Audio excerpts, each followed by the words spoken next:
वाई तालुक्यातील एकसर येथील श्री काळभैरवनाथ केसरी बैलगाडा शर्यतीचे आयोजन गावातील साम्राज्य ग्रुपच्या वतीने करण्यात आले होते। या बैलगाडा शर्यतीला जिल्ह्यासह बाहेरील जिल्ह्यातून शेकडो स्पर्धकांनी आपला सहभाग नोंदवला। या स्पर्धेत शेवटच्या फायनल निकालामध्ये विजेता ठरलेल्या दोन वेगवेगळ्या बैलजोडींना 1,11,111 हे पहिले बक्षीस विभागून देण्यात आले।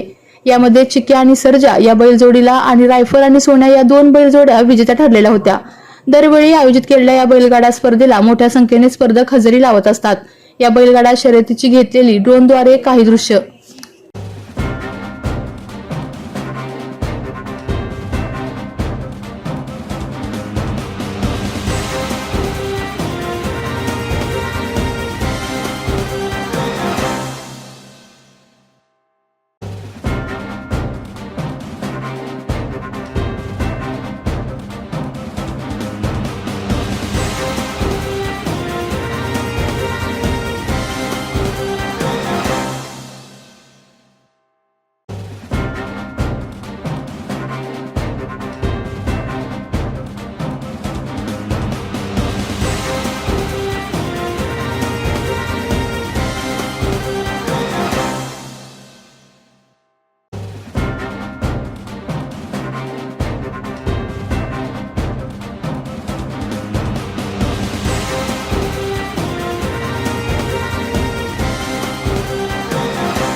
आपल्या तालुक्यातील जिल्ह्यातील बातम्या सर्वप्रथम पाहण्यासाठी आजच सातारा न्यूजला YouTube चॅनलवर सबस्क्राइब करा, लाईक करा, शेअर करा आणि बेल आयकॉन प्रेस करायला विसरू नका।